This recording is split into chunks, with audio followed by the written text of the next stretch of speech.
talk about local, which we haven't done a lot of talking about throughout the conference, but we have been talking about quite a lot of big topics: big data, social media, cross-platform, mobile, lots of big topics. And right now what we want to do is bring out a great panel of experts that can help you think about those topics in the context of local. And I don't want to take up too much of their time, so I'm just going to introduce them. And you'll pardon me for my glasses here. First on our panel today is Billy McDowell, who is from Raycom. He oversees all the research activities related there at the Raycom-owned television stations. And many of you, if you haven't known, Billy is very active in the research community, both with the CRE and the MRC, and we are very, very excited that he's joining us today. So welcome, Billy McDowell. Also joining us is Maribeth Papuga, who is the Executive Vice President, Director of Local Video Investment and Activation at MediaVest. Maribeth is a bit of a transplant. She began her career out in LA, and she was a Media Week All-Star for Spot Television back in 1999. And so welcome, Maribeth. And last, but certainly not least, I'd like to invite Brian McElroy to join us.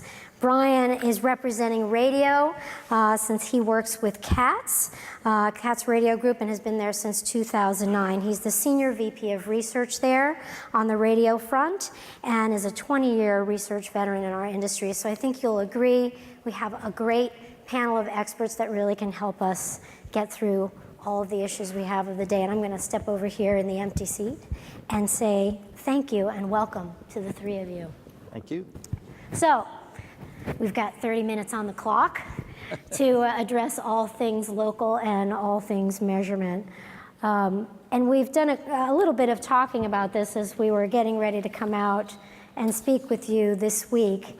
And my first question for each of you is, why local? Right? We hear a lot about all of the issues in measurement. Most of them are talked about on the national scale. But really, when you think about local, it's not just a microcosm of the national stage. It is very unique, and probably differentiation is the word that we want to think about when we talk about local. And so as I was thinking about this for each of you, I thought maybe you could tell us in your own experience how you see local being differentiated from national, and whether or not we have the tools in place to really get at what's special about that. You want to start? I think the client should go first. Oh, okay. Okay. I think from an advertiser perspective, one of the sort of missed opportunities for research has been this sense of optimizers and everything that came about in the last probably 15 to 20 years that was really dependent on the national data. And that told us a lot about consumers. But with everything that's been happening in local markets, from the influence of immigration and just the economic house foreclosures, people's mindsets are very different across the US. And I think that short of just the media measurement, I think a way that would really bring more life to local and actually be more impactful for marketers if we could tie both together. So really a lot about the human impact on people and their mindset, as well as what the media impact is. And I think that that's what's really missing. And we tend to just relate everything back to a national comparison of, is it a cheaper CPM? And am I reaching enough people to be mindful of that? So I think that that's really where research, if they could tie both together, maybe that science and social would actually help in all of the channels that are actually integrating local markets now. Wow. What about on the radio front? Well, yeah, so yesterday morning was very enlightening. The new CEO of the ARF actually spoke to us, Gail, and she talked about being a girl from Minnesota who's coming to New York and learning how to adapt to city life. And as she was explaining that, I was thinking to myself, wait a minute. We have too much New York-itis here. We think like New Yorkers, and maybe we should be thinking more like Minnesota. So rather, it's maybe looking at things on a national level, but we can't be looking at things strictly on a New York level because New York is not like Minnesota or Billy, you're from Alabama. So those are completely different parts of the country. And something I always, from a radio point of view, the most listened to radio format in the United States is country music. And if you're from Los Angeles or from Miami or from New York, you would have no clue that's the case. But the tastes of those of us that work and live in New York and make a lot of media decisions aren't necessarily that reflective of the rest of the country. So it's just putting things in context. I agree with you. In fact, we at the TVB, where I am now, we talk about this a lot. And it's interesting because because you work in a big market like New York or LA, and we talk to a lot of media buyers and clients and whatnot, it's very difficult to get folks who are born and bred in big cities to understand the power of local and local connection, because our national media is our local media at the same time. So we don't really see that differentiation in the same way that folks who live in other markets do. Would you agree, Billy? Yeah, and I'm the guy on the panel that moved from New York to Alabama. And I always say that if you ever seen my cousin Vinny, I'm living that. And that's so it's a different mindset in a lot of our markets that we deal with. Raycom deals with a lot of markets across the country, and but we celebrate those unique aspects of the market, and that the local passions and people really underestimate the power of the local stations that we have. The local news is really the driver in terms of how the ratings performance is. The network contributes to that, but the top rated shows during the week are going to be local newscasts, not prime time anymore. That's a change in our industry. That's true. We do at TVB, we do a ranker every week of the top 100 shows, and typically when we look at the local markets, the national markets, it's all national broadcast with a few cable shows in between, and on the local side, at least 3 to 5 of the top 10 are all the newscasts, and it's probably a function of how many newscasters there are in the market, I would imagine, right? But I think the one point to make about that too is the impact of news and local anchors and local talent has on a community. I mean, if you look across America, most of these people are real veterans of the community. They participate across lots of different programs and charitable organizations and things like that. So when you're talking about social in a local market, they are an integral part of that social connection. And then when we look at all the tragedies we've had, unfortunately, over the last 2 months, local social connections are usually through the broadcasters at a start. At least, isn't that true? Absolutely. And we've seen that, and I did a special study after the big tornadoes in Alabama 2 years ago, and it was, people were connected to the weather. They were tracking the storms through their local stations. If they weren't on their local stations, they were on radio, the simulcast of our TV stations, or they were on our websites or social networks that are. It's true. In fact, there was, I know because we've unfortunately had 2 major tragedies in the last 2 or 3 months between Boston and Oklahoma.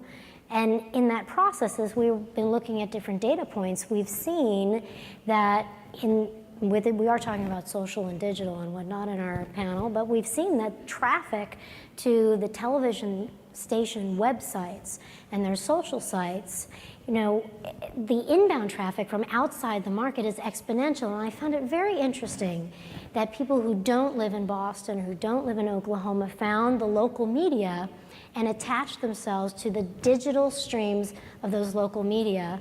And I, in fact, have started to do that myself. So now on my phone, I have an app in Ohio, and I have an app every time I go somewhere. I want to make sure I'm up to date on whether there's a tornado coming my way. So approximately every 20 minutes, I get a news alert from someplace in the United States. And I usually say, to my husband, oh, by the way, there was a train wreck at such and such place, very near your house where you grew up. Back in Ohio, or something like so really what you're saying is that from a digital point of view, living in a market is no longer a prerequisite for consuming content in that market. So it's this thing of, I know there's definitely some Boston Red Sox fans here, or New England Patriots. We know for a fact that they all migrate to radio stations digitally that are in Boston to get their fix of New England Boston sports news. So it's almost like we used to think of local or spot as having these borders, but those borders are becoming a little bit blurred with digital consumption. So we live in interesting times. So. All the more reason that we have better measurement to get at all of that, which leads me to my next question for all of you, which is, so much of, I've moved from the national marketplace to the local marketplace recently. And, what I found is that there is, let's just say, a healthy amount of conversation around the currency, the very basic currencies of local measurement and local markets. And at the same time, concurrently, so much conversation on the national stage about cross-platform measurement, about social measurement, about digital measurement, mobile measurement. So my question for you, having been more veterans on the local side than I have been, is that if you feel as though this sort of perpetual tinkering with the local currency has precluded us in some way from focusing on what the next kind of measurement or what's going to drive local forward, and if so, how can the local media industry leapfrog over that currency conversation and get to a place where we're leading the way for new methods instead of trying to catch up? So I'll start, I think. I think one of the things that we were talking about this before the session started, is we can't get around ourselves in the industry. I think that everybody is still looking backwards or today. How is this going to impact my sales today, my ability to sell product, my ability to measure and, and sort of just confirm that I did the right thing. So we are very dependent on, from an advertiser perspective, the market mix models, which tend to skew towards television and probably more on a national level. But at the local level, it's also hard because a broadcaster or traditional, media type that's in the market feels that they're undermeasured. And so people will tend to just, if someone in the current methodology says, well, here's what we think we need to do to move everything forward, it's sort of like we want to see the impact of that, we want to measure it, we want to know what's going on. Well, this is 4 years down the road and you'll still be measuring the same thing. Meanwhile, the world has changed exponentially. So I think it's us all jumping off the cliff together would be the best thing to do. Okay. Like you said, blow it all up. We have to take a chance. And I think instead of always feeling like we're on the defense and trying to defend the audiences that we're actually reaching locally, let's find a way to actually demonstrate that this is a valuable commodity of audience that we need to tap into. We may not get the currency right, but we got to be there. And so if we can take a leap of faith to say we're in the right place and we're measuring them correctly, that will come now that big data is available. I mean, there are other sources of opportunity. I don't have the answer, but I think that everyone collectively, your side, yep. Definitely. Okay, so maybe as a buyer, you're more willing to jump off the bridge, but if you're a seller, what do you think, Billy? Were you willing well, to one of the initiatives that I'm involved in is through the Council for Research Excellence, and I'm active on the local measurement committee, and we're currently working on a white paper that talks about the diary and diary measurement. And we think we still need in-market measurement. It's very important to point out the uniqueness of that market. But the way that we handle the diary, the expectations from a statistical point of view far exceed the diary's capability right now. So we need to find out those boundaries statistically of what the diary really does offer us, and kind of help shepherd local market buying, because the diary is going to be with us for quite a while in some of these smaller markets. So. I mean, from the radio point of view, talking about currency actually makes me a little bit uncomfortable. And that's because I don't know if those are the types of research dialogues we should be having about talking to advertisers with. So we talk about measuring the unmeasured, but what about the measurement of actual campaign objectives? Did the people the advertisers that invested a lot of money in these local markets, did it move the needle? Did it meet their marketing objectives? So I almost think sometimes if we focus so much on currency, on measuring the number of ears and eyeballs, we actually might be losing sight of what we should be measuring, which is, did the needle move for these clients? And so I almost think that's maybe where it should be put more of the focus. Are there any resources that you know of in the marketplace that are trying to address whether or not we're moving needles for clients on the local side? Okay. Well, the answer is yes. It's happening. Katz has made a partnership with Ipsos where we're actually measuring the campaigns of local marketers, Clear Channel's moving ahead with doing. A lot of the radio companies are doing things. But I would say it costs a lot of money. It takes a lot of commitment. And trying to measure the impact of a movie campaign versus a QSR versus a bank, those are completely different categories and requires some flexibility to be able to measure the results of their campaign. So it's easier said than done, but it can be done. I think what's scalable is really where it is, and that's the dilemma that advertisers have when they're investing in local versus national, is what's the scale play and how do I actually know for a fact and can report back to my procurement that I got what I paid for. And so if you hire a third-party auditor, they tend to resort back to, you know, the methodology that exists today or existed 5 years ago and impart their own subjective opinion on what's right or wrong, in which case that then feeds into either be an index against sales to say, was it worth it? So I think there's two things. One is, do we improve the currency, but do we also improve the ROI on how we measure local? Do we need to peel the onion back a little bit more than just saying it's a straight, here's what I have nationally, you have to match that locally. And I think some of the more forward-thinking advertisers are starting to understand that because they see a result. They just can't quantify back to their procurement or their finance people that this is worth the investment long term. And that's the dilemma. If you can have measurement and data that can support that, and that's actually a digital dilemma right now too, is how do you support the ROI and what your ad serving costs are and all of that. Sure, sure. Yeah, it's been a difficult conversation because the thing that's not in the equation is the creative. And you can have a campaign reach a lot of people if it's not great creative or whatever. It's not going to move the needle. And so I think it's becoming better now with the digital products that we have because you can extend a whole campaign. And I heard someone mention today a partnership.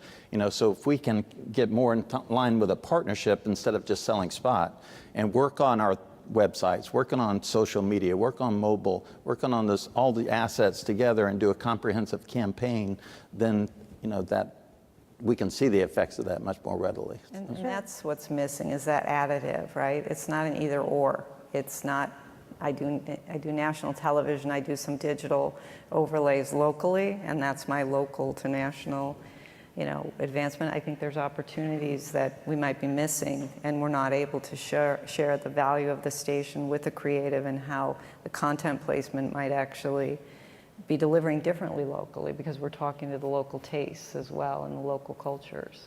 Mm-hmm. I mean, I know it's a big ask. Let's ask for as much as we can. We're all out here, right? You're all going to help us. Keep asking because as we said, we don't want to continue to have the same conversation over and over again. If we don't ask, we won't get there, and we should be asking.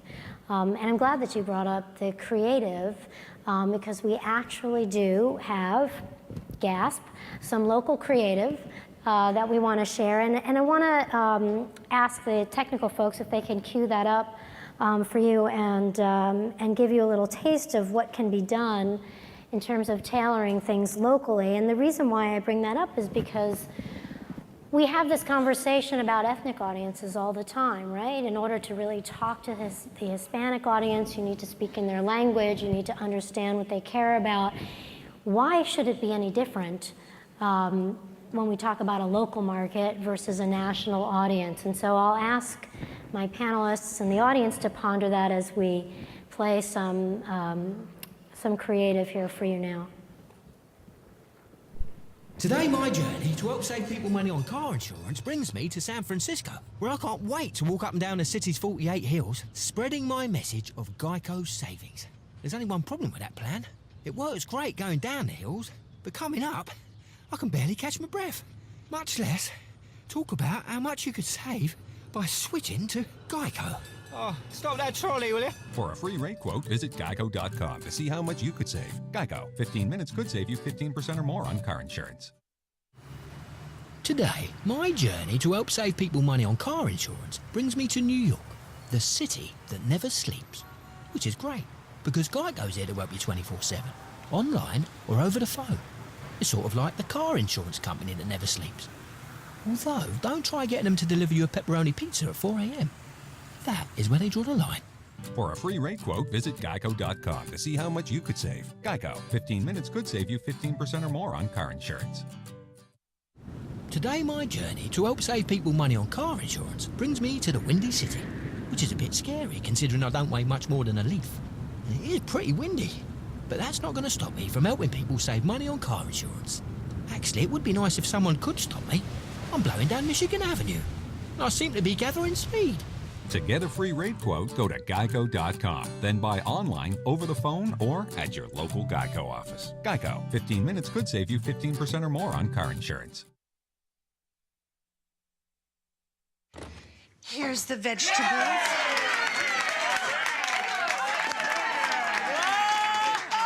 that's it. That is it.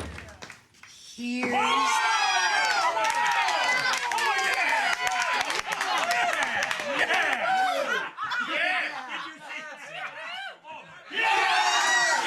Turkey, trimmings, televisions. Everything you need for Thanksgiving. Meijer. Higher standards, lower prices. So, first couple of radio spots really dealing with something that was very specific to a local market, and then the Meijer spot, which I love as a TV spot because I think the prevailing perception is that local creative isn't all that creative. And when I first saw that spot, I thought, this is fantastic. I wouldn't know that this was a local spot versus a national spot in terms of quality.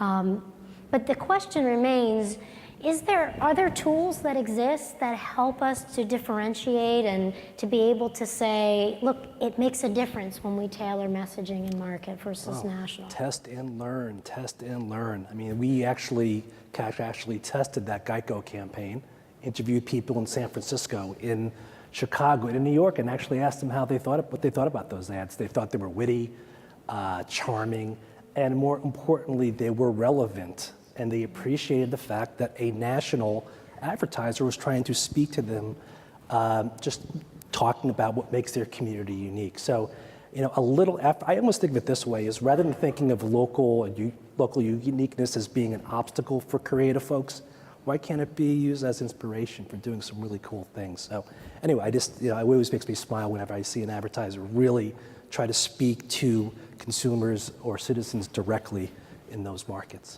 I think it comes down to the creative brief too, because one of the challenges with local in general and with radio has been that it's been very difficult for advertisers to shift from a TV brief to a radio brief and really use radio from a formatting perspective even say country different from adult-oriented rock. But I think from a local perspective, understanding the brief of how somebody in New York might look at the ad versus somebody in California or Alabama, having that lens, and people do try it through tagging or they try it through, Walmart's out there doing individual grocery comparisons now in local market where they get local talent and they're having a really good result from that. And I think that that's a real application that they're saying a national chain is trying to localize their message.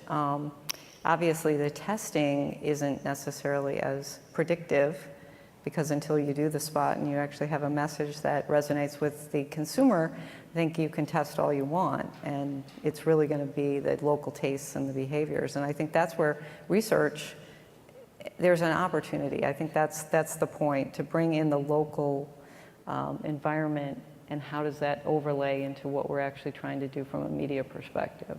Mm-hmm. I mean, you test news, right? Right. So in every single market we do that. So. Right, so maybe there's test capabilities in that format that could be applied to some of the local advertising. Well, one of the things that I think advertisers have told us enough is they need help targeting their customers, and we really take that seriously. Our company is really into qualitative research, and so we do subscribe to a lot of qualitative research at our stations that try to tell the story of the uniqueness of that market. So they're trying to use that research, obviously to steer the buy towards, but to help the buyer understand more completely about the market. And that includes things like Scarborough or Marshall Marketing or even RenTrack, all the qualitative aspects of that. We try to take advantage of those things so that we can help. Sometimes it's met with real appreciation, and sometimes it's just discarded outright. But I think the more that we can help our agencies and advertisers understand the market, the better we are. So. Absolutely. It sounds to me like there's not a lot of plug and play options here from a research perspective. There's a lot of custom qualitative that we're engaging in to sort of fill the gap. But we could obviously benefit from someone, a vendor maybe out there, who could think about some plug and play options for a local. Which brings me to my last question, which is terrific conference. I personally think over the last 2 days, Gail, you and the team have done a terrific job. Great case studies from marketers, great first-person stories from researchers, and honestly, I think one of the best conferences that are out there today in terms of what we actually get to learn and can do. And from that perspective, I know there's a lot of things that I want to go out and pursue. I'm wondering if, from what you were able to see over the last 2 days here and there, was there something that resonated with you that you feel like, God, I wish I could translate that to local, or God, that'll really work for us? We're really fortunate. The fact that one of the largest advertisers in the history of mankind, AT&T, actually let us peek under their hood and see what they're doing, that's a really, we're really fortunate to see that happen. So, you know, when they're showing how they're looking at television through cable or TV or sponsorship lens, I keep thinking to myself, well, do they have enough data to go down to more different levels? Are there differences by market, and are they looking at it that way? And anyway, so I think I have to keep pinching myself that we're really fortunate to be able to at least have a major advertiser give us a little peek at what they're doing and how they think. So. Agreed. Agreed. And I think the biggest learning is really that we tend to still live in our comfort zone. We live in, you know, what we did, what we feel is historically the direction that we need to go. But meanwhile, the devices are changing rapidly. People's consumption is changing rapidly, which means you're probably going to have more fragmentation than less across channels and even within a siloed device. So I think looking forward and saying we need to actually make some new rules of engagement as opposed to constantly sticking to our old research thoughts. You know, would a little risk-taking actually help us get there and affirmatively tell the industry this is where we need to go, not have a debate where people talk about it for 5 years and then nothing gets done. So I know we're all guilty of that, and there's people with great ideas, but I think perhaps if some of the larger operations within the Research of Excellence Council could get together and move forward, it might help. Right. Well said. I think for me, it really opens up your eyes to how much attention is being paid to some of the cross-platform type issues and stuff, and we're involved in all those cross-platform things, so it's real learning on my behalf. I think the one thing that really hit me was Dwayne's presentation this morning on innovation labs, and I just really, I don't know if he's here today, but I appreciate that very much because we have kind of been doing that on an ad hoc basis. I'll do a special study, you know, with the University of Alabama doing something for Gen Y. I'll do something, you know, with another university or something, but I think we need to formalize that process on innovation, and I got a lot out of that seminar. So. That's fantastic. Well, listen, I think we are in right on time and under the wire. I want to thank each of you for taking the time and helping us think about local. It doesn't always get a lot of time on the agenda, but I think it's a very, very important topic for all of us because we are in a country, but we live in our communities, and that's where we buy our stuff. So thank you all, and on to the last session of the conference. Okay, thank you.